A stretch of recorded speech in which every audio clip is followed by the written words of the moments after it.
और जिसके घर जाएंगी धन तो बहुत आएगा, लेकिन सिगरे घर की बुद्धि पर उल्लू बैठ जाओ। अब उल्लू जब बैठ जाओ तो दिन में तो वैसे ही ना दिखे तो उल्लू को, लेकिन कभी भी किसी की पूजा करो तो अकेले की मत करो। लक्ष्मी जी की पूजा करनी है तो विष्णु जी के साथ पूजा करो। क्यों? कि जिस समय लक्ष्मी जी अपने पति के साथ जाती हैं उस दिन उल्लू नहीं जाता, वो गरुड़ के ऊपर बैठ करके जाती हैं।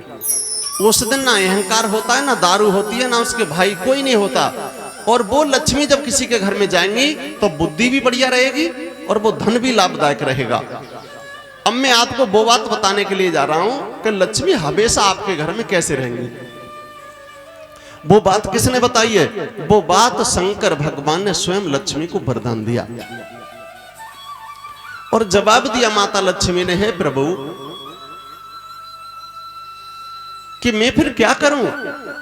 तो शंकर भगवान बोले, देवी आज से मैं तुम्हारा नाम रख रहा हूं महालक्ष्मी, और महालक्ष्मी के रूप में तुम जिसके घर जाओगी उसके घर से लौट करके कभी वापस नहीं आओगी। तो जवाब दिया, प्रभु कब तक नहीं आऊंगी? तो शंकर भगवान बोले हैं, लक्ष्मी जो मेरी शिवलिंग को अपने घर में रख के और प्रतिदिन मेरी पूजा करे उसके घर से आप जीवन में कभी लौट करके मत आना।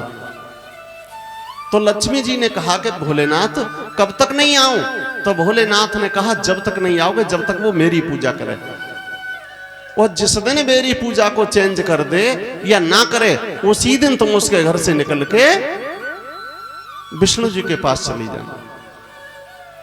तो क्षमा करना माताएं बहनों, मेरे कहने का मतलब ये है कि आप अपने घर में शंकर भगवान की पूजा करो, ओम नमो शिवाय का जाप करो, और ज्यादा किसी चीज की जरूरत नहीं है। एक इतनी छोटी सी शिवलिंग ले लो, वो आपके पूरे जीवन के लिए काफी है। और कुछ लोग ऐसे भी आ जाते हैं कि वो ये कहते हैं शिवलिंग को घर में नहीं रखना चाहिए।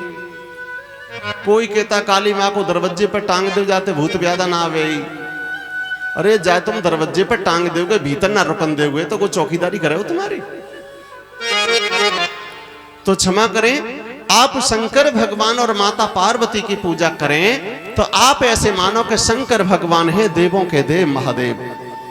और आप ये सोचोगे, मन में आ रही होगी आपके ये बात कि विष्णु जी की पूजा नहीं करें।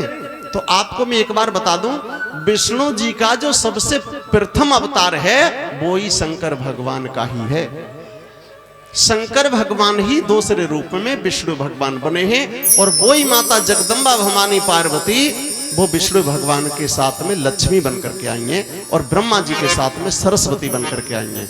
तो शक्ति एक ही है और रूप अनेक हैं। तो कथा कहां चल रही? कहां चल रही? देखो बड़े दुख की बात है कि वो 6 दिन है कि चिल्ला चिल्ला।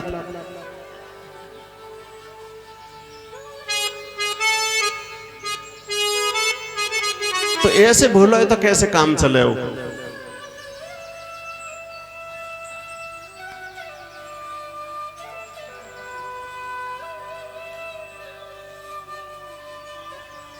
माताएं बहनियों, कभी कोई चीज ऐसी सुना करो कि हम उसे कभी भूले ना है। और मैं कह रहा हूं भूलें भी तो गलत चीज को भूल जाओ। तो कथा वहीं चल रही थी कि धुंधकारी का उद्धार हो गया था, और भगवान लेकर के धुंधकारी को स्वर्गधाम के लिए चले गए थे। जब स्वर्गधाम के लिए लेकर के चले गए थे तो एक छोटा सा भजन ताली बजा करके थोड़ा 2 मिनट के लिए